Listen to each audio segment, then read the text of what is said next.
Hello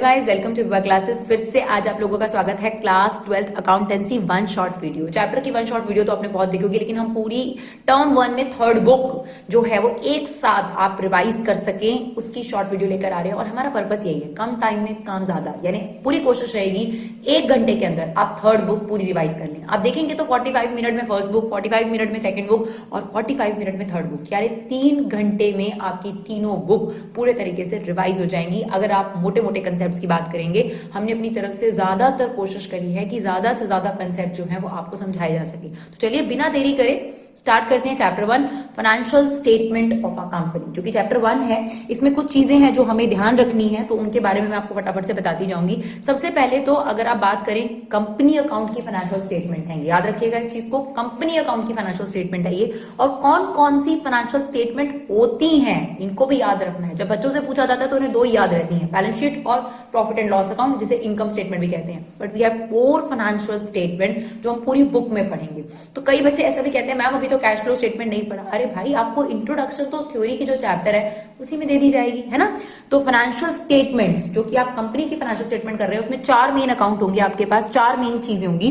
balance sheet, जिसे position statement भी कहते हैं, और जो किसी भी कंपनी की फाइनेंशियल सिचुएशन को, फाइनेंशियल पोजीशन को शो करती है। दूसरा इनकम स्टेटमेंट, जिसे प्रॉफिट एंड लॉस अकाउंट भी बोलते हैं। तीसरा नोट्स टू अकाउंट, जिसमें इन दोनों की डिटेल्ड होती है आपके पास। और चौथा cash flow statement. Cash flow statement का अकाउंटिंग स्टैंडर्ड 3 है, ये आपको याद रखना पड़ेगा। और जो बैलेंस शीट है वो कंपनी एक्ट 2013 के अंदर पार्ट 1 शेड्यूल 3, सेम इसका शेड्यूल 3 है, लेकिन इसका पार्ट 2 है। पार्ट 1 पहले और पार्ट 2 बाद में, बहुत नॉर्मली आप याद रख सकते हैं इसका, राइट। उसके बाद ये 4 आपको याद हो गए कि फाइनेंशियल स्टेटमेंट में कौन कौन सी स्टेटमेंट्स आप पढ़ेंगे, balance sheet, income statement, notes to accounts और कैश फ्लो स्टेटमेंट्स, राइट। अब दूसरी चीज, छोटी छोटी चीजें हम इसमें इंक्लूड करने की कोशिश करेंगे। दूसरी चीज बहुत ज्यादा आपके एग्जाम में पूछी जाती है, ऑपरेटिंग साइकिल। इस पर भी एमसीक्यूज आता है पेपर में। ऑपरेटिंग साइकिल क्या होता है बच्चों, कोई भी एसेट अगर आपने एक्वायर करी और उस एसेट से कैश कन्वर्जन कब होगा, उस टाइम पीरियड जो गैप है, उस गैप को बोलते हैं ऑपरेटिंग साइकिल। जैसे कि एग्जांपल के तौर पर आपने कच्चा माल लिया, अब कच्चे माल को आप वर्क इन प्रोग्रेस में कन्वर्ट करेंगे, वर्क इन प्रोग्रेस को फिनिश गुड में कन्वर्ट करेंगे, फिनिश गुड को आप सेल करेंगे। सेल भी 2 तरीके से हो सकती है, कैश में और क्रेडिट में, राइट। इस पूरे प्रोसेस में जो पीरियड लग रहा है, उस पीरियड को एग्जाम्पल के तौर पे आप ले सकते हैं ऑपरेटिंग साइकिल। तो आपने कोई भी चीज इनपुट डाली, अब उससे असलियत में कैश मिलना, क्योंकि किसी बिजनेसमैन का असली पर्पस होता है कैश रिसीविंग, है ना। तो कैश मिलने तक का जो गैप होगा, टाइम गैप होगा, वो ऑपरेटिंग साइकिल है। तो it is a time between acquisition of an asset and realisation into cash. Acquisition होता है जब आपने उस एसेट को एक्वायर करा, और रियलाइजेशन इनटू कैश जब से आपको उससे कैश मिलने लग गया। अब कुछ बातें आपने याद रखनी है जो कि आपके एमसीक्यूज के लिए काम करेंगी। अगर आपको दे रखा है कि जो आपकी लाइबिलिटी है, जो भी आपकी करंट लाइबिलिटी है, उनसे एक्सपेक्टेड पीरियड ऑफ पेमेंट कम है ऑपरेटिंग साइकिल से, जैसे मान लीजिए ये 8 है या ये 10 है या ये 12 है, और ये आपको 15 दे रखा है, मतलब ऑपरेटिंग साइकिल ज्यादा है, तो ऐसे केस में उस लाइबिलिटी को करंट लाइबिलिटी ट्रीट करा जाएगा। याद रखिएगा इस चीज को, इररिस्पेक्टिव ऑपरेटिंग साइकिल 15 महीने का हमने ले लिया। बहुत सारे बच्चे कहते हैं कि मैम करंट लाइबिलिटी के लिए तो 12 महीने ही होना चाहिए। बिल्कुल सही आप लोग बोलते हैं, लेकिन जब बात ऑपरेटिंग साइकिल की आती है तो उसमें ये फंडा इस्तेमाल होता है कि जो पेमेंट पीरियड है वो ऑपरेटिंग साइकिल से बड़ा है या छोटा है। अगर वो ऑपरेटिंग साइकिल से छोटा है तो वो करंट लाइबिलिटी में ही ट्रीट करा जाता है। और अगर expected period of payment is greater than the operating cycle, for example ये 15 महीने और ये 12 महीने है, ठीक है, या फिर ये 14 महीने है, तो ऐसे केस में इसे लॉन्ग टर्म लाइबिलिटी ट्रीट कर दिया जाता है, क्योंकि आपको पैसे मिलने में ज्यादा समय लग रहा है ऑपरेटिंग साइकिल से भी। क्लियर। तो ये चीज आपने याद रखनी है ऑपरेटिंग साइकिल के बारे में। जब करंट लाइबिलिटी में आएगा तो आपको क्या करेगा, एक्सपेक्टेड पीरियड मेंशन कर देगा और ऑपरेटिंग साइकिल मेंशन कर देगा। अगर आपको ऑपरेटिंग साइकिल ना मेंशन हो तो आप अपने आप उससे 12 मंथ्स ले लीजिएगा और फिर उन्हें कंपेयर करना, और आपसे यही पूछेगा कि इसे करंट लाइबिलिटी ट्रीट करें, नॉन करंट लाइबिलिटी ट्रीट करें, तो इन्हीं दोनों के बेसिस पर आपने ट्रीट करना है। अगर पेमेंट पीरियड कम है तो करंट लायबिलिटी, अगर पेमेंट पीरियड ज्यादा है ऑपरेटिंग साइकिल से तो आपके पास नॉन करंट लायबिलिटी। इसके बाद अगर आप इस चैप्टर की बात करते हैं तो फॉर्मेट बहुत ज्यादा इंपॉर्टेंट है। हमने बहुत ज्यादा बड़ा फॉर्मेट तो नहीं बनाया, फटाफट से रिवाइज करने के लिए बस आपको ऊपर से चीजें चाहिए तो वही आपके साथ डिस्कस करेंगे। बैलेंस शीट एज एट जो भी होगा 31 मार्च या 31 दिसंबर जो भी आपका होगा वो डेट यहाँ पर आप मेंशन कर देंगे। फॉर्मेट में पर्टिकुलर नोट नंबर और अमाउंट आता है आपके पास। सबसे पहले इक्विटी एंड लायबिलिटी में क्या आता है, shareholder fund. Share holder fund को याद रखिए, अभी हम रेशो वाले चैप्टर में बताएंगे, इक्विटी भी बोलते हैं, प्रोपराइटर फंड भी बोलते हैं, याद रखिएगा shareholder fund, proprietor fund और इक्विटी। इसमें क्या आता है, share capital, reserve and surplus और money receive against share warrant. अब ये शेयर वारंट क्या होते हैं, शेयर वारंट एक ऐसे कागज होते हैं जिनको आप कभी भी शेयर्स के तौर पे कन्वर्ट करवा सकते हो। ये ज्यादातर कम पूछा जाता है इसलिए आप देखोगे कि मैंने यहाँ पर स्पेस छोड़ रखा है, बाकी आप याद रख सकते हो। इक्विटी एंड लायबिलिटी में सबसे पहले क्या है, मेन हेड याद करो, shareholder fund, share application money, pending allotment, non current liability और करंट लायबिलिटी। ठीक है, शेयर होल्डर फंड में क्या आता है, share capital, reserve and surplus और यहाँ पर money receive against share warrant. दूसरा share application money, pending allotment. Non current liabilities में आपके पास सारे लॉन्ग टर्म आ जाएंगे, long term borrowing, long term provision, deferred tax liability और other non current liability, right. और करंट लायबिलिटी में आपके पास क्या आ जाएगा, short term borrowings, short term provisions, right. और आपके पास ट्रेड पेबल्स। ट्रेड पेबल्स का मतलब क्या होता है, जिसमें बिल पेबल और आपके पास क्रेडिटर्स होते हैं। इसके अलावा इसमें आ जाएगा अदर करंट लायबिलिटी। तो देखिए, long term borrowing, long term provision, deferred tax liability, other. इसमें क्या आ गया, short term borrowing, short term provision और ट्रेड पेबल, और उसके बाद आ गया अदर करंट लायबिलिटी। तो इट्स वेरी सिंपल, अगर आप याद करने की कोशिश करेंगे और अगर आपको याद है तो बहुत ही अच्छी बात है, रिवाइज कर लीजिए फटाफट से। करंट एसेट की अगर बात करी, सॉरी एसेट्स की बात करी जाए तो दो हेड है, नॉन करंट और करंट। नॉन करंट में पहला हेड है प्रॉपर्टी प्लांट इक्विपमेंट, जो कि फिक्स एसेट का नया नाम है, याद रखिएगा इसे, प्रॉपर्टी प्लांट एंड इक्विपमेंट। इसमें चार चीजें आती हैं आपके पास, tangible fix asset, intangible fix asset, capital work in progress. Capital work in progress का मतलब होता है अगर आपकी कोई टेंजिबल एसेट अभी बन रही है, जैसे बिल्डिंग बन रही है तो उसको बोलते हैं टेंजिबल, को बोलते हैं कैपिटल वर्क इन प्रोग्रेस। और अगर कोई इनटेंजिबल एसेट अभी आपने प्रोसेस में रखी हुई है, खरीद रहे हैं, तो उसको बोलते हैं इनटेंजिबल अंडर डेवलपमेंट। तो चार चीजें हो गई, tangible fix asset, intangible fix asset, tangible अगर बन रहा है तो capital work in progress, intangible अगर बन रहा है तो इनटेंजिबल अंडर डेवलपमेंट, राइट। दूसरा इसके अंदर होता है non current investment, deferred tax asset, long term loans and advances, यानी अगर आपने यानी बिजनेस ने किसी को लॉन्ग टर्म लोन्स दे रखे हैं तो वो आपकी एसेट हो जाएगी। और other non current assets, right. तो नॉन करंट एसेट में कौन आ गया, फिक्स एसेट आ गई, non current investment, deferred tax asset, long term loans and advances और अदर्स। फिर आ जाइए करंट एसेट्स में। करंट एसेट्स में आपके पास आ गया current investments, inventories, trade receivable. Trade receivable का क्या मतलब होता है, डेटर और बिल रिसीवेबल का total, cash and cash equivalent, short term loans and advances और अदर। ऐसे शॉर्टकट में लिखेंगे तो आपको जल्दी रिवाइज हो जाएगा ना, बड़ी नहीं लगेगी। क्लियर, तो फटाफट से याद रख लेना। इक्विटी एंड लायबिलिटी में क्या आता है, shareholder fund, non current liability और करंट लायबिलिटी। एसेट्स में नॉन करंट और करंट। नॉन करंट में मेन फिक्स एसेट है, non current investment, deferred tax asset, long term loans and advances, other. और करंट एसेट में क्या आता है, current investment, inventory, trade receivable, cash and cash equivalent, short term loans and advances और other. बिल्कुल similarly हमारे पास part 2 schedule 3 के अंदर इनकम स्टेटमेंट का फॉर्मेट है, तो उसे भी फटाफट से देख लेते हैं। Revenue from operation which is sales, है ना, और ये हमें नेट चाहिए, यानी cash sale plus credit sale minus sales return, that is what revenue from operation. ठीक है ना, revenue from operation is another name of sale. फिर जितनी भी अदर इनकम है, जैसे रेंट रिसीव्ड हो गया, डिविडेंड रिसीव्ड हो गया, डिस्काउंट रिसीव्ड हो गया, ऑल टाइप ऑफ इनकम, माल बेचने के अलावा आपकी जितने भी तरीके के पैसे आए हैं वो अदर इनकम में ऐड कर दिया जाता है। तो revenue from operation plus other income, ये आपके पास आ जाएगा टोटल रेवेन्यू। फिर हमारा जो मेन हेड है, फोर्थ हेड है, वो है एक्सपेंस। एक्सपेंस में सबसे पहला है cost of raw material consumed, जिसका फॉर्मूला होता है opening raw material plus purchase of raw material plus expenses on raw material minus closing raw material. देखिए, अगर आप मैन्युफैक्चरिंग फर्म है तो आपके पास ये पॉइंट होगा, लेकिन अगर आप ट्रेडिंग कंसर्न है तो आप क्या करते हो, सीधा स्टॉक को खरीदते हो, उसमें थोड़े बहुत चेंजेस करते हो, उसे बेच देते हो। दोनों में से कोई एक चीज होगी, cost of raw material consumed. अगर आप मैन्युफैक्चरिंग हो यानी माल बनाकर बेचते हो तो फिर आपने कच्चा माल खरीदा होगा, और अगर आप ट्रेडिंग कंसर्न हो तो आपने सीधा स्टॉक खरीदा है। तो दोनों ही आपके खर्चे हैं, दोनों में से कोई एक होगा। उसके बाद चेंज इन इन्वेंट्री। जिसमें से ओपनिंग और क्लोजिंग का चेंज तो आप इसमें ले चुके हो। बाकी बचा वर्क इन प्रोग्रेस और फिनिश गुड, उसका चेंज यहाँ पर आता है और फॉर्मूला होता है ओपनिंग माइनस क्लोजिंग। याद रखिएगा, opening stock minus closing stock. Employee benefit expenses, जो भी आप एम्प्लॉय को देते हो, सैलरी देते हो, वेजेस देते हो, वो सब इंप्लॉय बेनिफिट एक्सपेंस में आएगा।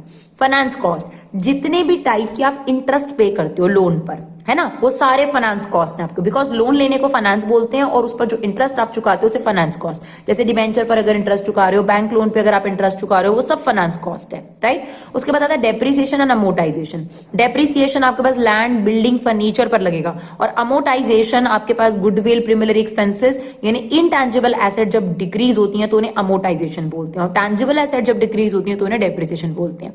इसके अलावा अदर एक्सपेंसेस में आपके पास आउटस्टैंडिंग एक्सपेंस और ये सब चीजें आ जाएंगी, तो वो अदर एक्सपेंस में आपके पास आ गया, राइट। और जो खर्चे इसमें नहीं आ रहे वो सब अदर एक्सपेंस में चले जाएंगे। क्लियर, जैसे बेड डेट हो गया और भी बहुत सारे खर्चे हैं जो आपने पढ़े हैं, लॉस भी होंगे, बेड डेट भी होंगे, वो सारे के सारे आपके पास अदर एक्सपेंस में चले जाएंगे।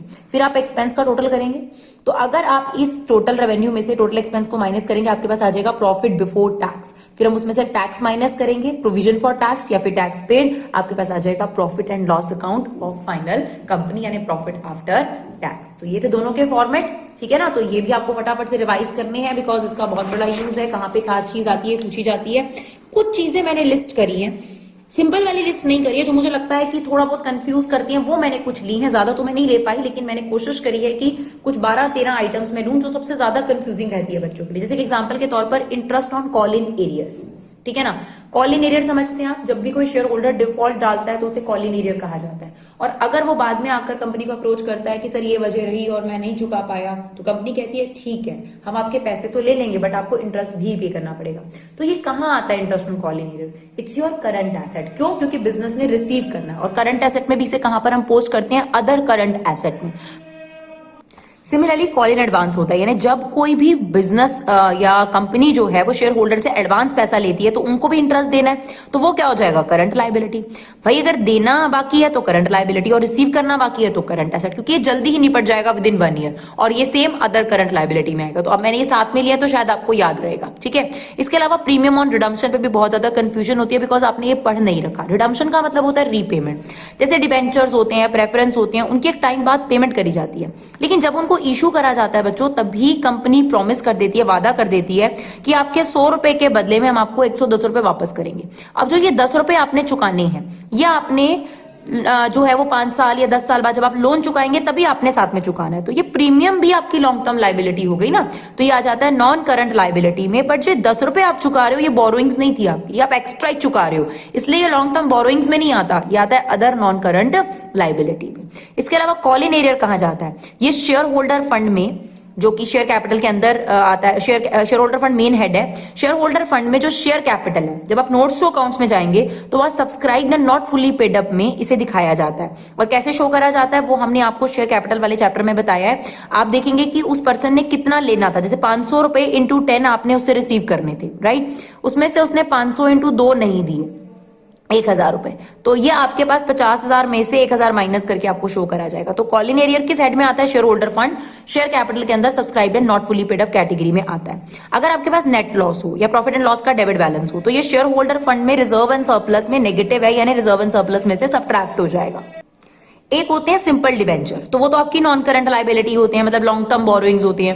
लेकिन अगर आ जाए मैच्योर्ड डिबेंचर, इसका मतलब हो गया डिबेंचर पे करने का टाइम आ चुका है, तो ये जल्दी ही मैच्योर हो चुके हैं, इनका पेमेंट देने के लिए आ चुका है, तो ये आपकी करंट लाइबिलिटी बन जाएगा और उसमें भी ये चला जाएगा अदर करंट लाइबिलिटी में, राइट। ऐसा ही है लोन रिपेबल ऑन डिमांड, यानी जब भी मांगा जाएगा आपको ये लोन के पैसे वापस करने पड़ेंगे। इकोनॉमिक्स में भी आपने पढ़ा होगा लोन रिपेबल ऑन डिमांड, यानी व्हेनेवर बैंक डिमांड, आपको उसके पैसे वापस करने पड़ेंगे। तो it's like a current liability, right. और ये आता है आपके पास शॉर्ट टर्म बोरोइंग में, क्योंकि आपने बैंक से लोन लिया है, ठीक है। उसके बाद एडवांस टू सब्सिडरी। अब ये सब्सिडरी क्या होती है? देखिए, एक होता है हेड ऑफिस, एक होती है उसकी ब्रांच। उसकी ब्रांच को जनरल टर्म्स में अकाउंट्स में सब्सिडरी बोला जाता है। तो अगर कोई हेड ऑफिस अपनी ब्रांच को एडवांस देता है कि आप ये अपना काम चला लो, एडवांस पे कराए, तो अगर वो एडवांस यूज नहीं होता, तो मतलब एक तरीके से जब तक उस एडवांस का यूटिलाइजेशन नहीं होता तब तक हेड ऑफिस के लिए वो क्या है? एसेट है। नॉन करंट एसेट में आता है वो भी long term loans and advances, क्योंकि यहां पर मेन हेड ऑफिस ने सब्सिडरी को एडवांस प्रोवाइड करा है। सेम एक और एग्जांपल है deposit with electricity supply company. अगर आप एडवांस में इलेक्ट्रिक का जो बिल होता है वो एडवांस में पे करके रख देते हैं, कई कंपनीज ऑलरेडी एक एस्टिमेटेड बेसिस पर ऐसा कर देती हैं कि वो पहले से ही सबमिट करा के रखती हैं कि आप ये एस्टिमेटेड अमाउंट जो है अपने पास रखिए और हमारा जो डिडक्ट करते रहिएगा। तो इन जनरली, या फिर सिक्योरिटी डिपॉजिट भी आप समझ सकते हैं, जैसे कि आपने देखा होगा कभी कभी हम घर रेंट पे लेने जाते हैं तो एक होता है रेंट आपको पे करना पड़ता है, एक आप सिक्योरिटी डिपॉजिट कराते हैं ना। अब सिक्योरिटी डिपॉजिट आपको तभी वापस मिलेगा जब आप वो घर जो रेंट वाला घर है उसे छोड़ के जाएंगे, तब तक के लिए वो आपका फिक्स हो गया। तो it's like a security deposit जो इलेक्ट्रिसिटी कंपनी जो है, इलेक्ट्रिसिटी जो सप्लाई अथॉरिटी है उसने कंपनी से रिसीव करा है, जो तब वापस होगा जब वो कंपनी बंद होगी या शिफ्ट होगी। तो ये भी कंपनी के लिए क्या होती है, नॉन करंट एसेट, क्योंकि रिसीव तो होनी है। Same head long term loans and advances. इसके अलावा शेयर इन कोटेड कंपनीज, इसका मतलब होता है कि हमने इन्वेस्ट कर रखा है किसी कंपनी में, और कोटेड कंपनीज होती है लिस्टेड कंपनीज जिन्हें सेबी से अथॉरिटी जो है वो मिली हुई है सेल परचेज के उसके शेयर्स की। तो share in coated company is also non current assets, और ये नॉन करंट इन्वेस्टमेंट है बिकॉज हमारी तरफ से ये लॉन्ग टर्म इन्वेस्टमेंट कर रखी है। इसके अलावा शेयर ऑप्शन आउटस्टैंडिंग अकाउंट, ये आपके पास शेयर्स की तरह है जो आपके इंप्लॉइज को शेयर्स जो है ओपन अप किए जाते हैं, जैसे हमने पढ़ा है इसोप के अंदर, इससे पहले वाली जो चैप्टर हमने पढ़ा है, जो कंपनी अकाउंट हमने पढ़ा उसमें अपने इसोप और स्वेट इक्विटी शेयर बहुत अच्छे तरीके से आपको क्लियर करा है। तो ये वही है शेयर ऑप्शन आउटस्टैंडिंग अकाउंट। तो ऑब्वियसली ये शेयर से रिलेटेड है तो शेयर होल्डर फंड में जाएगा, और इसमें क्या है, ऑप्शन आउटस्टैंडिंग अकाउंट, मतलब अभी ऑप्शंस खुली हुई हैं, तो ये भी फिलहाल का ऑप्शन रहता है रिजर्व एंड सरप्लस के अंदर, राइट। उसके बाद है फोरफिटेड शेयर अकाउंट, यानी जो पैसे आप जब्त कर लेते हैं, जो शेयर होल्डर डिफॉल्ट डालते हैं, वो जाते हैं शेयर होल्डर फंड में। जो सब्सक्राइब कैपिटल होती है उसके अंदर इस अमाउंट को क्या कर दिया जाता है, ऐड कर दिया जाता है, राइट। इसके अलावा जितने भी आपको राइट्स दिखेंगे, माइनिंग राइट और फलाना राइट, कोई भी राइट आपको दिखेगा तो वो राइट आपकी इनटैंजिबल एसेट है। तो इनटैंजिबल एसेट फिक्स एसेट के अंदर आती है, और फिक्स एसेट आपकी नॉन करंट एसेट के अंदर आती है। क्या मैम सिर्फ इतने ही करने काफी है? तो बिल्कुल नहीं बच्चों, आपको और भी करने काफी है, लेकिन ये कुछ ऐसे थे जो मुझे लगता है कि एकदम क्लिक नहीं करते, तो इनको रिवाइज करना बहुत जरूरी था। बाकी कुछ सिंपल से हैं वो आपको आसानी से याद आ ही जाते हैं, राइट।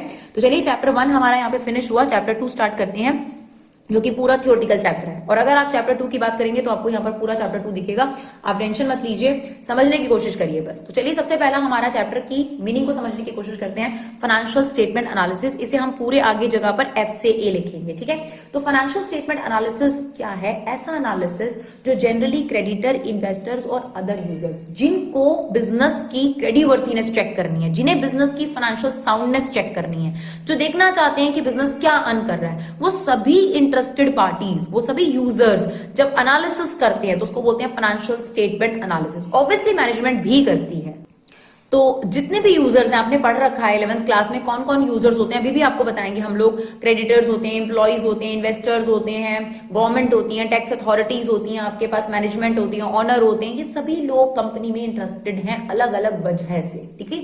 तो उन लोगों के लिए जो एनालिसिस है, जो उनके द्वारा एनालिसिस करा जाता है, उसे फाइनेंशियल स्टेटमेंट एनालिसिस कहते हैं। तो ऐसा लगेगा कि मैम ये तो हम खुद कर रहे थे, तो ये तो आप बाहर के लोग कर रहे हैं, ऐसा नहीं है बच्चों। इसमें हर तरीके का एनालिसिस है, हम पढ़ेंगे एक्सटर्नल एनालिसिस भी है, इंटरनल एनालिसिस भी है, यानी सभी पार्टीज जो किसी ना किसी वजह से बिजनेस की फाइनेंशियल पोजीशन में इंटरेस्टेड हैं, वो जो एनालिसिस करते हैं उसे बोलते हैं फाइनेंशियल स्टेटमेंट एनालिसिस। तो financial statement analysis is undertaken by creditor, investors, other users to access या असेस द क्रेडिटवर्थिनेस। क्रेडिटवर्थिनेस होती है कि लोन देने लेने में कैपेबल है या कंपनी नहीं, फाइनेंशियली कितनी साउंड है, उसकी अर्निंग पोटेंशियल कितनी है। जितने भी पोटेंशियल इन्वेस्टर्स होंगे जो कंपनी में इन्वेस्ट करने के बारे में सोच रहे हैं, they are also interested in financial analysis, right. तो एनालिसिस क्या होता है, फाइनल आपका जैसे आप परसेंटेज बताते हैं मार्क्स की, हमारे 80% है, 70% है, उसी से हम आपकी परफॉर्मेंस का एनालिसिस लगाते हैं। इट्स लाइक दैट, है ना। जैसे रेशियो एनालिसिस हम करेंगे तो उसमें परसेंटेजेस होती हैं, तो उसी से हमें कंक्लूजन मिल जाता है कि उस कंपनी का फाइनली क्या परफॉर्मेंस था। और हमें पता है कि फाइनेंशियल स्टेटमेंट कौन कौन सी, याद रखिएगा 4, balance sheet, income statement, notes to accounts, cash flow statement, accounting standard 3, balance sheet part 1 schedule 3 और income statement part 2 schedule 3, right. चलिए, कंपनी एक्ट 2013 है आपके पास और पार्टनरशिप एक्ट 1932। अब कौन कौन सी टूल्स एंड टेक्निक एनालिसिस के लिए इस्तेमाल की जा सकती हैं, तो 4 हैं और उसी पर आपके चैप्टर्स भी हैं। कंपैरेटिव स्टेटमेंट जो अभी आपने पढ़ा नहीं है लेकिन टर्म 2 में आएगा, common size statement, ratio analysis और cash flow statement. Ratio analysis तो आप लोग जानते हैं ना, जिसमें हमने डिफरेंट डिफरेंट रेशोज निकाली और अभी हम इसके बारे में पूरा डिटेल में भी पढ़ेंगे। कंपैरेटिव स्टेटमेंट आपको बता देते हैं, इसमें क्या होता है जनरली, जैसे मान लीजिए 2019 की सारी बैलेंस शीट की डेटा लिख दी और 2020 का सारा डेटा लिख दिया। अब क्या करा जाएगा, 2019 से 20 में क्या इंप्रूवमेंट आया है, यानी डिफरेंस निकाला जाएगा। करंट ईयर में से प्रीवियस ईयर को माइनस करके उसका डिफरेंस निकाला जाएगा और फिर जो डिफरेंस आया उसको परसेंटेज में भी कन्वर्ट करा जाएगा। यानी आपने क्या किया, अपनी ही परफॉर्मेंस का पिछले साल का इस साल के साथ कंपेयर करा, इसे बोलते हैं कंपैरेटिव स्टेटमेंट्स, राइट। इससे आपको ये पता चलेगा कि आप पिछले साल के मुकाबले प्रोग्रेसिव रहे या फिर रिग्रेसिव रहे, आपकी कॉस्ट बढ़ गई, आपकी सेल। ये कंपैरेटिव स्टेटमेंट दोनों होती हैं, बैलेंस शीट भी कंपेयर करते हैं हम 2019 से 2020 को, और इनकम स्टेटमेंट भी 2 सालों की कंपेयर करी जाती है, इसको बोलते हैं comparative statement. Is a very good tool, आप अपनी परफॉर्मेंस को पिछले साल से कंपेयर कर सकते हैं। फिर आता है कॉमन साइज स्टेटमेंट, इसमें आपका पिछले साल से कोई कंपैरिजन नहीं होता। इसमें क्या होता है, 2020 का ही डेटा है आपके पास, मान लीजिए। अब इनकम स्टेटमेंट ले लेते हैं। इनकम स्टेटमेंट में क्या करा जाएगा, जो सेल्स है उसको कॉमन आइटम ले लिया जाएगा और हर जो फिगर इनकम स्टेटमेंट में है उन सब को ना सेल्स के मुकाबले परसेंटेज निकाला जाएगा। जैसे एक एग्जांपल के तौर पे हमने आपको यहाँ पर इनकम स्टेटमेंट कराई, राइट, ठीक है। अब ये क्या करेगा, मान लीजिए कि आपके पास सेल्स है 2 लाख रुपए यहां पर, तो ये सभी चीजों की परसेंटेज इसके कंपैरेटिव निकालेगा। यानी क्या करेगा, other income divided by this into 100, cost of raw material consumed upon revenue from operation into 100। यानी यहां पर कॉमन आइटम ले ली और सभी आइटम्स को सेल्स के मुकाबले परसेंटेज में चेक कर रहा, इसको बोलते हैं कॉमन साइज स्टेटमेंट, राइट। इसमें आपने वर्टिकल कंपैरिजन करा है, इसमें आपने हॉरिजॉन्टल कंपैरिजन करा है, यानी 2 को डिफरेंस से निकाला है। और यहां पर आप क्या कर रहे हैं, जो एक ही लाइन में यानी 2020 का ही डेटा है उसी को एक फिगर कॉमन लेकर बाकी सारी फिगर उसके साथ कंपेयर कर रहे हैं। इट्स लाइक दैट कि देखिए मैं आपको समझाती हूँ, जैसे मान लीजिए आप अपनी 11th की परफॉर्मेंस को 12th के साथ कंपेयर करें। कंपैरेटिव कॉमन साइज में यह है कि आपने 12th के ही मार्क्स में मैथ्स के मार्क्स जो हैं आप बीएसटी और अकाउंट्स और इन सबके साथ कंपेयर कर रहे हैं, that is what common size all about, right. और रेशो एनालिसिस तो हमने डिटेल में पढ़ाई है। कैश फ्लो स्टेटमेंट बहुत अच्छा है, इसमें कैश का जो डिटेल है, आप कहेंगे मैम ऑलरेडी हम कैश बुक बना चुके हैं तो कैश फ्लो स्टेटमेंट की क्या जरूरत होती है। कैश फ्लो स्टेटमेंट में एग्जैक्टली ये जाना जाता है कि बिजनेस में कैश किन वजह से आ रहा है, किस वजह से जा रहा है। 3 वजहों को मेन क्लासिफाई करा जाता है, जिसको हम पढ़ेंगे ऑपरेटिंग एक्टिविटी, फाइनेंसिंग एक्टिविटी और इन्वेस्टिंग एक्टिविटी। अभी इसके बारे में बहुत ज्यादा डिटेल में जानने की जरूरत नहीं है, सिर्फ इतना जानिए कि जो फाइनेंशियल स्टेटमेंट एनालिसिस है उसके टूल्स क्या है, बहुत बार पेपर में पूछा जाता है, कंपैरेटिव, कॉमन, रेशो एनालिसिस और कैश फ्लो स्टेटमेंट, राइट। अब बात करी जाए किस किस टाइप के एनालिसिस जो हैं वो इस चैप्टर में हमें समझाए गए हैं। फाइनेंशियल स्टेटमेंट एनालिसिस में किस टाइप के एनालिसिस होते हैं, तो 2 अलग कैटेगरी के हैं, 2 अलग कैटेगरी को समझने की कोशिश करिएगा। एक्सटर्नल एनालिसिस, ये ऐसा एनालिसिस है जो एक्सटर्नल जो यूजर्स हैं उनके द्वारा किया जा रहा है कंपनी की परफॉर्मेंस, कंपनी की साउंडनेस, कंपनी की क्रेडिटवर्थिनेस चेक करने के लिए। एग्जांपल के तौर पर ऑडिटर रिपोर्ट। ऑडिटर क्या होता है, जो बाहर से आता है, कंपनी में कंपलसरी होता है कि आपको एक सीए ही इसकी क्वालिफिकेशन होती है। मान लीजिए कंपनी की मैं सीए हूं, मैंने अकाउंट्स बना दिए, अब मैं अपनी गलती नहीं पकड़ पाऊंगी, है ना, तो कंपनी एक्ट में कंपलसरी है कि आपको बाहर से एक सीए बुलाना पड़ता है, जिसे ऑडिटर बोला जाता है, जो रीचेक करता है मेरे काम को और एक रिपोर्ट सबमिट करता है कि आपका जो सारे जो आपने अकाउंट्स बनाए वो प्रॉपर प्रिंसिपल स्टैंडर्ड्स के अकॉर्डिंग है या नहीं है। अगर वो क्लीन रिपोर्ट देता है तो ठीक है, लेकिन अगर वो क्वालिफाइड रिपोर्ट देता है, इसका मतलब होता है कुछ ना कुछ गड़बड़ है। ध्यान से सुनिए, क्वालिफाइड वर्ड बड़ा अच्छा सा लगता है हम लोगों को, लेकिन ऑडिटर रिपोर्ट में क्लीन रिपोर्ट का वर्सेस है क्वालिफाइड रिपोर्ट। अगर वो क्वालिफाइड रिपोर्ट देता है तो कुछ ना कुछ गड़बड़ हो जाती है, तो उनको एक्सटर्नल यूजर माना जाता है और जो वो एनालिसिस करते हैं उसको बोलते हैं एक्सटर्नल एनालिसिस। इसके अलावा जो क्रेडिटर्स हैं, लेंडर्स हैं, बैंक हैं, गवर्नमेंट अथॉरिटीज हैं, ये जो एनालिसिस करती हैं इनको भी एक्सटर्नल एनालिसिस ही कहा जाता है, क्योंकि ये लोग कंपनी में किसी ना किसी तरीके से इंटरेस्टेड है, राइट। दूसरा एनालिसिस बिल्कुल इसके अपोजिट है, इंटरनल एनालिसिस। डेफिनेटली वो कंपनी की मैनेजमेंट करेगी जो कंपनी के अंदर होती है, ठीक है ना, कंपनी की परफॉर्मेंस जानने के लिए, कंपनी की प्रॉफिटेबिलिटी जानने के लिए, ये जानने के लिए कि खुद की परफॉर्मेंस कैसी है ना, क्योंकि अगर कंपनी अच्छा परफॉर्म करेगी इसका मतलब मैनेजमेंट काफी एफिशिएंट है, और अगर अच्छा परफॉर्म नहीं कर रही इसका मतलब मैनेजमेंट की कुछ गड़बड़ है, उनकी डिसीजन मेकिंग ठीक नहीं है। तो the analysis done by the internal users are known as internal analysis and the analysis is done by external user are known as external analysis, right. इनसे बिल्कुल हटके दूसरा है हॉरिजॉन्टल और वर्टिकल एनालिसिस। तो अगर आप देखोगे तो हम हॉरिजॉन्टल एनालिसिस देख चुके हैं। जो कंपैरेटिव स्टेटमेंट थी ये हॉरिजॉन्टल एनालिसिस थी, क्योंकि आप इसमें 2 सालों का कंपैरिजन कर रहे थे। आप देख सकते हो मैंने एग्जाम्पल में भी यही लिखा है। और इसे टाइम सीरीज एनालिसिस भी बोलते हैं, क्योंकि आप एक समय का दूसरे समय से कंपैरिजन कर रहे हैं। डायनेमिक एनालिसिस भी बोलती है, राइट। नाम जरूर याद रखिएगा, इसका पेपर में नाम जरूर पूछा जाता है आपसे। वर्टिकल एनालिसिस, जो कॉमन साइज था उसमें क्या था, आप उसी साल की परफॉर्मेंस को उसी साल के एक फिगर से कंपेयर कर रहे थे। जैसे मैंने आपको एग्जांपल दिया कि आपके 2020 में जो मार्क्स आए हैं मैथ्स के, उसको आप बीएसटी के कंपैरिजन में देख रहे हो, उसको आप अकाउंट्स के कंपैरिजन में देख रहे हो, उसको आप इंग्लिश के कंपैरिजन, तो उसी साल की परफॉर्मेंस है, तो उसको बोलते हैं वर्टिकल एनालिसिस या स्टैटिक एनालिसिस या क्रॉस सेक्शनल एनालिसिस। और इसका एग्जाम्पल है कॉमन साइज स्टेटमेंट। इनके नाम जरूर याद रखिएगा क्योंकि पेपर में यही पूछा जाता है, हॉरिजॉन्टल एनालिसिस का नाम क्या है, या फिर ये भी पूछ सकता है कंपैरेटिव स्टेटमेंट को इनमें से क्या बोलते हैं। तो नाम जरूर याद रखना है। अभी भी आपके सामने है, बेशक वीडियो पॉज करके आप इसे पहले मेमोराइज करो, फिर वीडियो को आगे कंटिन्यू करो। तो जहां भी आपको लगता है कि यार इसको थोड़ा सा भी 1 मिनट मेमोराइज करना है, मैम आगे बढ़ गई, तो आप पॉज करिए, पीछे जाइए और रिवाइज करिए, फिर आप आगे बढ़िए। राइट, चलिए देखते हैं आगे। इसी चैप्टर से रिलेटेड और चीजें हमारे पास, इंट्रा फर्म कंपैरिजन और इंटर फर्म कंपैरिजन। देखिए, इंट्रा फर्म कंपैरिजन होता है जब आप अपनी ही फर्म का अपनी ही पिछले सालों की परफॉर्मेंस के साथ कंपेयर करते हैं। इंट्रा मतलब होता है with in the firm, right, with in the firm आप कंपैरिजन कर रहे हो। इसे टाइम सीरीज एनालिसिस और ट्रेंड एनालिसिस भी बोलते हैं। राइट, इसमें आप किस तरीके से कर रहे हैं, जैसे कि हमने कॉमन साइज स्टेटमेंट देखा या कंपैरेटिव स्टेटमेंट देखा, वो सब इंट्रा फर्म कंपैरिजन है। आप अपनी फर्म का अपनी फर्म से कंपैरिजन करे जा रहे हैं। Intra firm, with in the firm. Inter firm क्या है, एक फर्म का दूसरी फर्म के साथ कंपैरिजन को क्या बोला जाता है, इंटर फर्म कंपैरिजन। जैसे मान लीजिए ए कंपनी बी कंपनी की परफॉर्मेंस की बैलेंस शीट, दोनों अलग अलग कंपनी की बैलेंस शीट को कंपेयर करा जा रहा है, that is what inter firm comparison. यानी जब आप अपनी ही इस साल की परफॉर्मेंस को पिछले साल से कंपेयर कर रहे हो, इंट्रा फर्म। जब आप अपनी परफॉर्मेंस को अपनी फ्रेंड के साथ कंपेयर कर रहे हो तो inter firm comparison. Is it okay? चलिए आगे बढ़ते हैं। Objective and purpose of financial statement analysis. क्यों करते हैं भाई ये फाइनेंशियल स्टेटमेंट एनालिसिस, तो जान लेते हैं। तो देखिए, इसमें सारे फायदे ना रेशियो एनालिसिस के डाल दीजिए। सबसे पहले आप देखिए, रेशियो एनालिसिस के भी यही फायदे हैं। जब हम फाइनेंशियल स्टेटमेंट एनालिसिस करते हैं तो उससे हमें प्रॉफिटेबिलिटी के बारे में पता चलता है। याद करो, प्रॉफिटेबिलिटी रेशियो, ठीक है ना। हमें कंपनी की सॉल्वेंसी के बारे में पता चलता है, असेसिंग सॉल्वेंसी। हमें एफिशिएंस पता चलती है कि मैनेजमेंट एफिशिएंट है भी या नहीं है, क्योंकि अगर कंपनी की प्रॉफिटेबिलिटी रेशियोज अच्छी नहीं आ रही, कंपनी की सॉल्वेंसी रेशियो अच्छी नहीं आ रही, कंपनी की लिक्विडिटी रेशियोज अच्छी नहीं आ रही, कंपनी का कैश फ्लो स्टेटमेंट सही से शो नहीं हो रहा, इसका मतलब मैनेजमेंट एफिशिएंट नहीं है।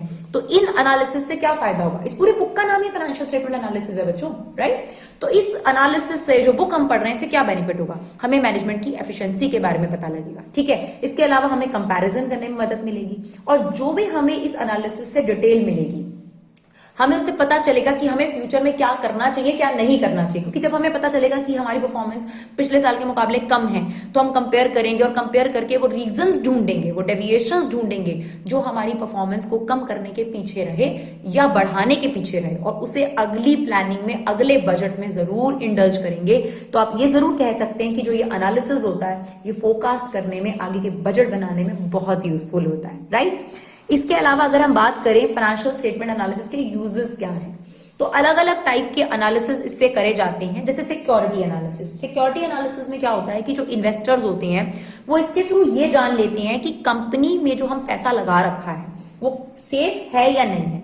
वो कैसे पता चलेगा, ऑब्वियसली रेशियो एनालिसिस से, कंपैरेटिव स्टेटमेंट से, कॉमन साइज स्टेटमेंट से और कैश फ्लो स्टेटमेंट से। वो जो 4 टूल है ना, उन्हीं की मदद से इन्वेस्टर्स अपना सिक्योरिटी एनालिसिस करेंगे कि भाई हमारा पैसा सिक्योर है कि कहीं डूबने वाला है।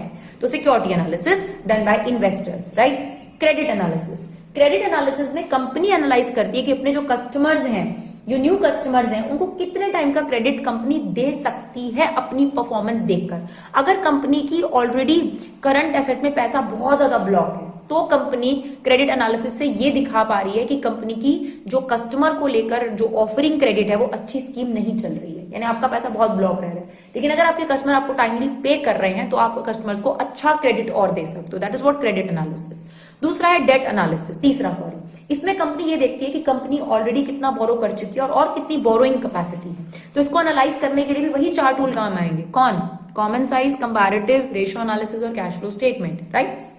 डिविडेंड एनालिसिस, जिसमें कंपनी ये एनालाइज करती है कि कंपनी ने जो भी प्रॉफिट कमाया, क्या कंपनी के पास प्रॉपर पैसा है लोगों को डिविडेंड के तौर पर, शेयर होल्डर को डिविडेंड के तौर पे देने के लिए नहीं, क्या कंपनी को डिविडेंड देना चाहिए या अपने पास रखना चाहिए। तो ये एनालिसिस के लिए भी इंफॉर्मेशन चाहिए, और वो इंफॉर्मेशन उन्हीं 4 टूल से ही कंपनी को मिलती है, राइट। इसके अलावा और जनरल एनालिसिस कंपनी करती है कि बिजनेस को ऑपरेटिंग रिस्क कितने हैं, बिजनेस को और टाइप ऑफ रिस्क कितने हैं। तो उन रिस्क के बारे में भी कंपनी को इन एनालिसिस से, इन टूल से काफी मदद मिलती है, राइट। इसके अलावा अगर आपसे पूछा जाए पार्टीज कौन इंटरेस्टेड होती है इन एनालिसिस में, जो हमने स्टार्टिंग में आपको बोला यूजर्स, मैनेजमेंट इंटरेस्टेड होती है ये जानने के लिए कि प्रॉफिट हुआ या लॉस, क्योंकि अगर प्रॉफिट हुआ तो इसका मतलब हमने डिसीजन बहुत अच्छे से लिए हैं, तो मैनेजमेंट आगे उसको मोटिवेशन मिलेगी किस तरीके के डिसीजन लेने हैं। इंप्लॉय इंटरेस्टेड होते हैं फाइनेंशियल एनालिसिस में, क्योंकि अपने बोनसेस को लेकर, अपनी सैलरी इंक्रीमेंट को लेकर वो तभी डिमांड कर सकते हैं जब कंपनी की परफॉर्मेंस अच्छी है, ठीक है।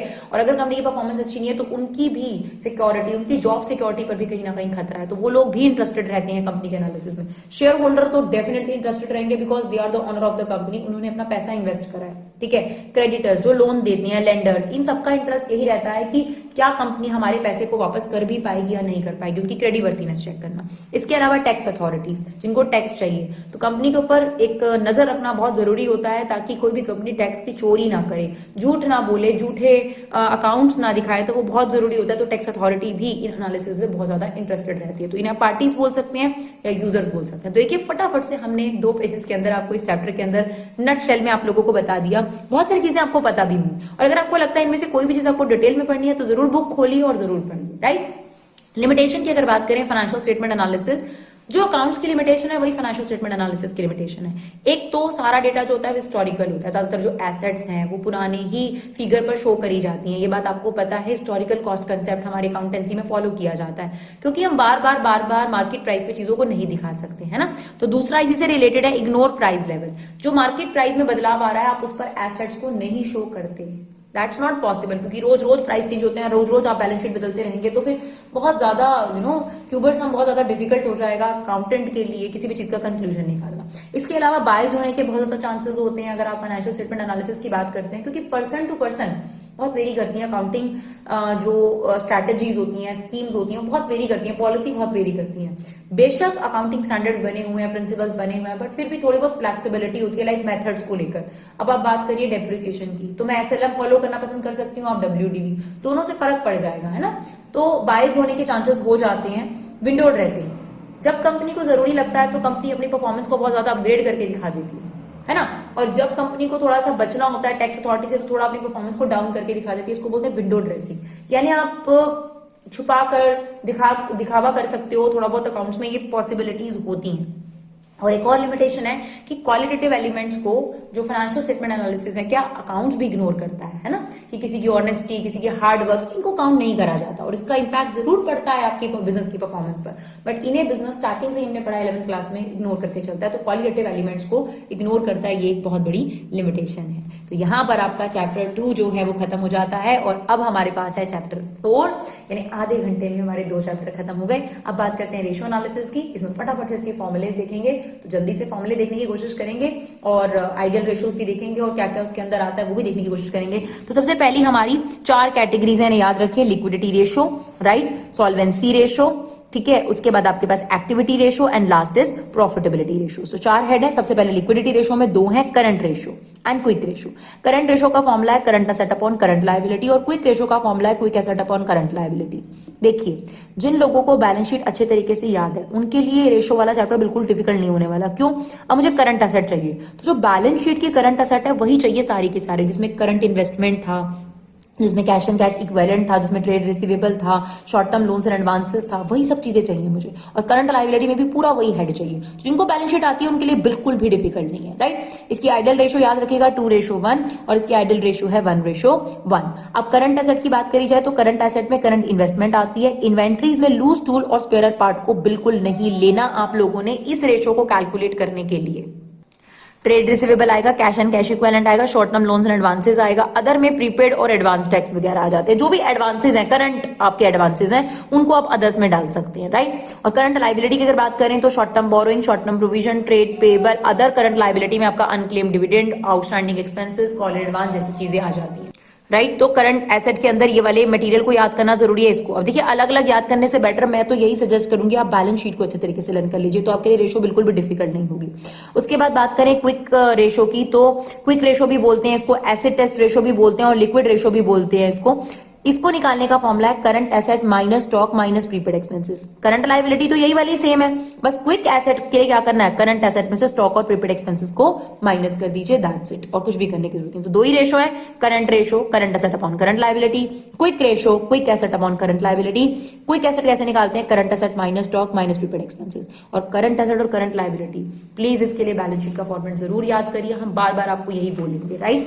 चलिए अब बात आती है सॉल्वेंसी रेशो की। तो सॉल्वेंसी रेशो के लिए मैंने छोटा सा फॉर्मेट बनाया बैलेंस शीट का, और इसी तरीके से अपन ने याद रखना और कुछ नहीं याद रखना, बाकी सेम बात वही अभी मेरे है कि आपको बैलेंस शीट का फॉर्मेट जरूर याद होना चाहिए, राइट। अगर बैलेंस शीट का फॉर्मेट याद है तो अब आपके काम आएगा। मैंने ये लायबिलिटी साइड पे लिखा है शेयर होल्डर फंड, जिसे इक्विटी भी बोलते हैं, जिसको प्रोप्राइटरी फंड भी बोलते हैं। उसके बाद है नॉन करंट लायबिलिटी, जिसे मेजरली डेट भी बोलते हैं, और यह है करंट लायबिलिटी, ठीक है ना। ये तीन चीजें बस, नॉन करंट एसेट और करंट एसेट, और इन दोनों को मिला के यानी शेयर होल्डर फंड और नॉन करंट लायबिलिटी को मिलाकर बोलते हैं कैपिटल एम्प्लॉयड। अगर आपको ये समझ में आ गया, अब आप देखिए रेशो कितनी जल्दी जल्दी होगी आपकी। डेट इक्विटी रेशो, ऊपर लिखो डेट, नीचे लिखो इक्विटी। डेट कौन सी है, ये वाले, यानी non current liability. Non current liability में क्या आया था, long term borrowing, long term provision, defer tax liability जो कि रेशो में आपके पास नहीं आएगी, और other non current liability. Equity मतलब ये शेयर होल्डर फंड, इसमें क्या आता है आपके पास, share capital, reserve in surplus, और मनी अगेंस्ट शेयर वारंट, जो कि आपको बिल्कुल नहीं पूछा जाता, मेनली बस वही दो चीजें पूछी जाती हैं। तो डेट अपॉन इक्विटी के लिए आपको डेट पता होना चाहिए, दिस इज योर डेट, और इक्विटी के लिए आपके पास ये, क्लियर। और इसकी आइडियल रेशो है 2:1। फिर है total asset to debt ratio. Debt equity था तो डेट ऊपर है, इक्विटी नीचे है। Total asset to debt ratio तो टोटल एसेट ऊपर है, डेट नीचे। क्या मुश्किल, क्या इसमें आसान है ये। टोटल एसेट मतलब क्या होगा, एसेट का टोटल। बट जरूरी नहीं है बच्चों कि आपको टोटल एसेट ही मिले, अगर आपको टोटल लायबिलिटी मिल जाती है तो वो भी टोटल एसेट के इक्वल होती है। कई बार बच्चे घबराने लग जाते हैं, ये टोटल दे रखा होता है, ये सारी चीज दे दी मान लो आपको, तो इसका टोटल कर लो, टोटल लायबिलिटी आ जाएगी।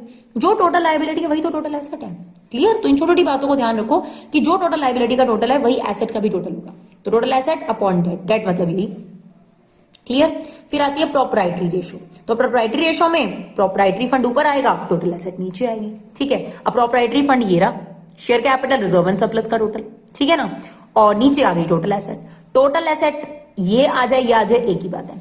यानी जब total asset to debt ratio थी तो टोटल एसेट ऊपर था, और जब प्रोप्राइटरी रेशो आई तो ये इसका रिवर्स है, प्रोप्राइटरी फंड ऊपर आ गया और टोटल एसेट नीचे आ गई, क्लियर। अब इतना याद रखिए कि अगर प्रोप्राइटरी रेशो हाई होगी तो ये आपके लिए अच्छा होगा, लेकिन बहुत ज्यादा हाई होनी अच्छी नहीं है।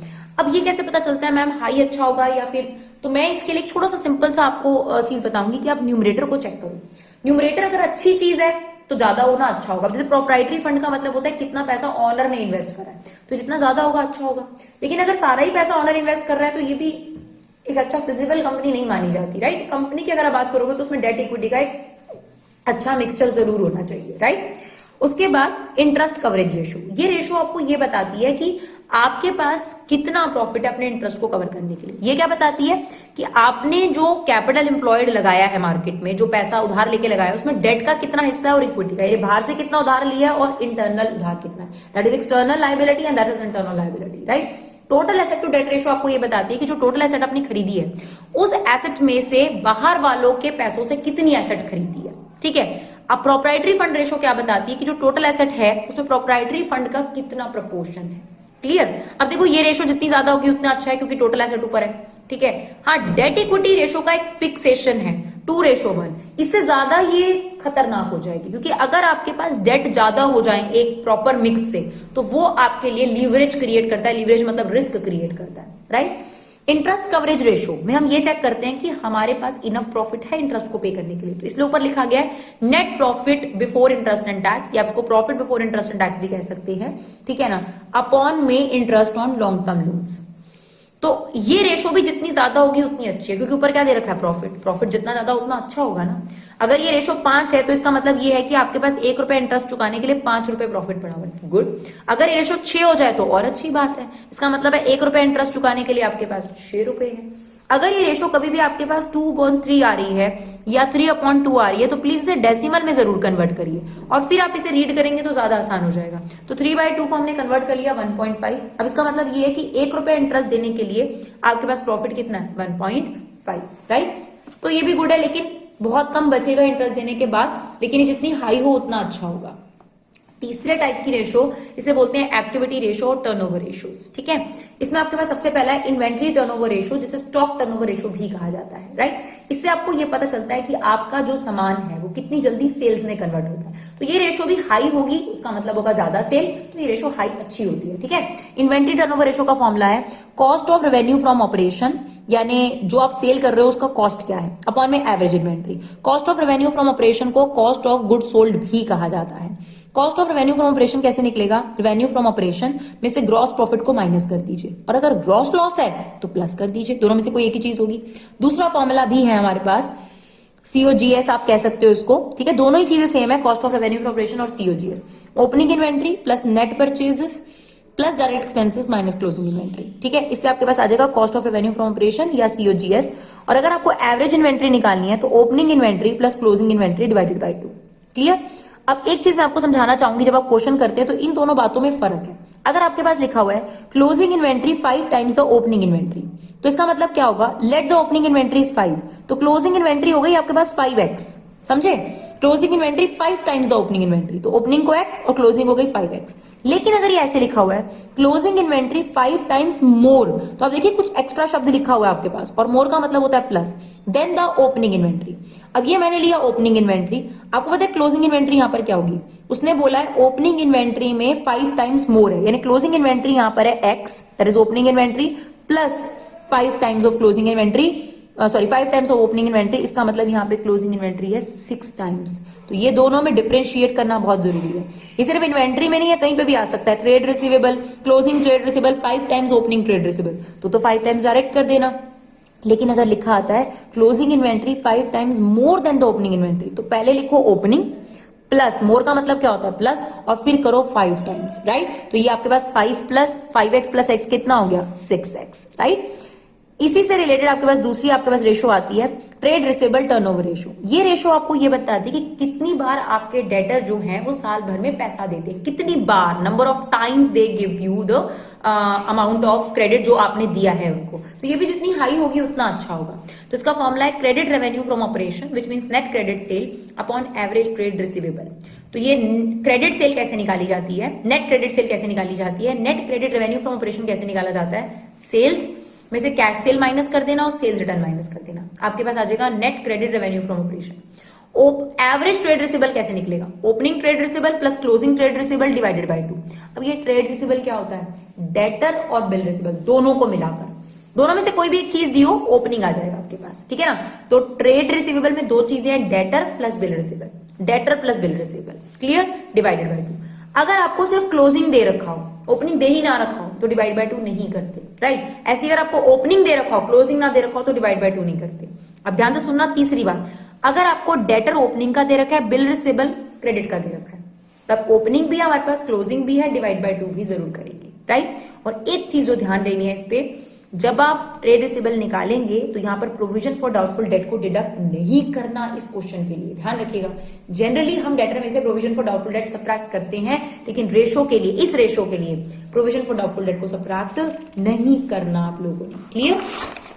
इसके अलावा इसी में आपके पास एक फॉर्मूला आता है डेट कलेक्शन पीरियड, जहां ट्रेड रिसीवेबल टर्नओवर रेशो आपको ये बताती है कि एक साल में आपको कितनी बार पैसा मिलेगा, 4 बार, 5 बार, 8 बार, 10 बार। डेट कलेक्शन पीरियड से हम ये आइडेंटिफाई करते हैं कि कितने पीरियड बाद आपको पैसा मिल जाएगा, राइट। जैसे मान लीजिए ट्रेड रिसीवेबल टर्नओवर रेशो आपके पास आ गई 4, इसका मतलब है आपको साल में 4 बार पैसा मिलता है। अब अगर मुझे एग्जैक्टली ये जानना है कितने महीने में पैसा मिलता है, तो 12 डिवाइडेड बाय 4 कर दो, 3 मंथ, यानी हर 3 महीने बाद आपके डेटर पैसा दे देते हैं। और अगर ये डेज में निकालना है तो 365 डिवाइड बाय 4 कर दो, आपको डेज क्लियर हो जाएंगे।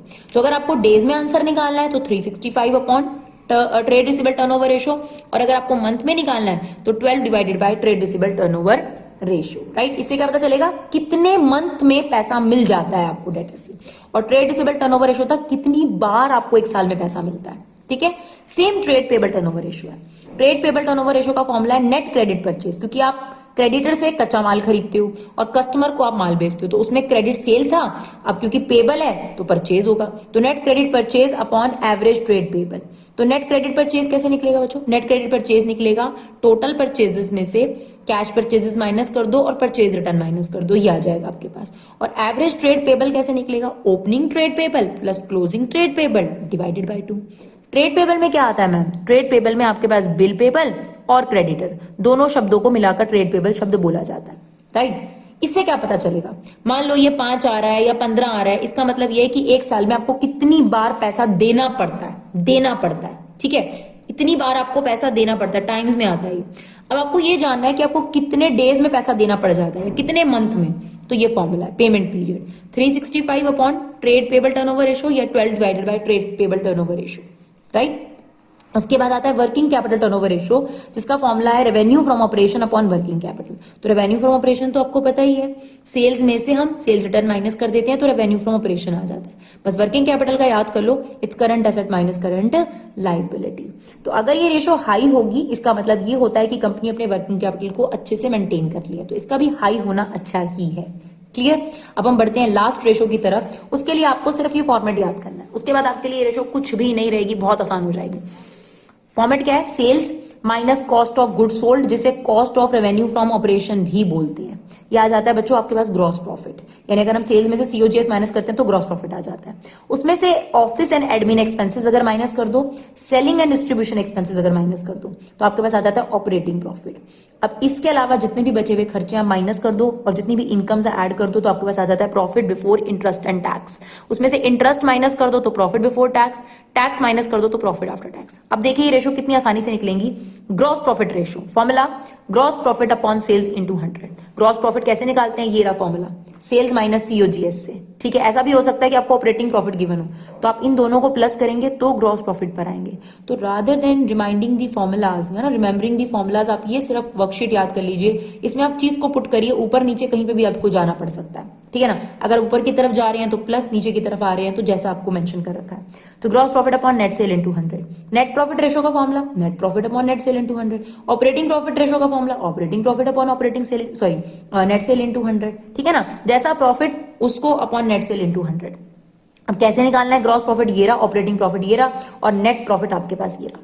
क्लियर? नेट प्रॉफिट इसको बोलते हैं बच्चों नेट प्रॉफिट।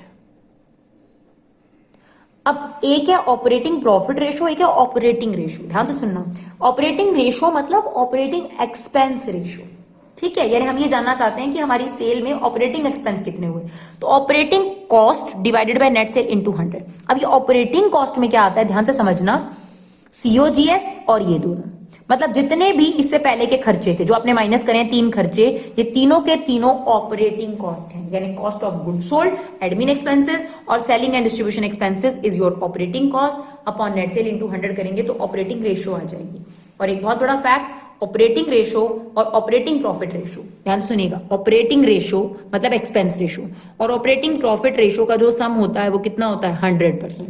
तो अगर आपको क्वेश्चन में इनमें से कोई भी एक रेशो दे रखी है और दूसरी निकालनी है तो 100 में से माइनस करके निकाल लीजिएगा, राइट। इसके अलावा जो सबसे इंपॉर्टेंट है रिटर्न ऑन इन्वेस्टमेंट और रिटर्न ऑन कैपिटल एम्प्लॉयड, जो रेशो ये बताती है कि आपने जितना भी इन्वेस्ट करा है, तो इन्वेस्टमेंट में कैपिटल एम्प्लॉयड इंक्लूड होता है क्योंकि डेट और इक्विटी दोनों आपकी इन्वेस्टमेंट है, एक इंटरनल लायबिलिटी एक एक्सटर्नल, दोनों पैसे लेकर आपने मार्केट में इन्वेस्ट करा है, तो टोटल जो आपने इन्वेस्ट करा है उसको इन्वेस्ट करके आपने कमाया कितना है, ठीक है ना। ये रेशो यही बताती है। तो इसमें लेते हैं हम profit before interest and tax upon capital employed into 100। और कैपिटल एम्प्लॉयड में क्या आता है, डेट प्लस इक्विटी, राइट, वही बैलेंस शीट वाला। इससे हमें क्या पता चलता है कि हमने जो पैसा इन्वेस्ट करा उसके बदले में हमें रिटर्न कितना मिले। तो ये रेशो भी हाई होगी अच्छी होगी, ये रेशो भी हाई होगी अच्छी होगी, ये भी क्योंकि सबके ऊपर में प्रॉफिट है ना। तो ये रेशोज 4 रेशोज अगर हाई होंगी तो अच्छा, बट दिस वन बी, इसमें ऊपर ऑपरेटिंग कॉस्ट है, ये रेशो जितनी कम होगी उतना अच्छा होगा, है ना। तो बस न्यूमरेटर से आप काफी हद तक जज कर सकते हैं कि रेशो का हाई होना अच्छा होगा या फिर लो होना अच्छा होगा।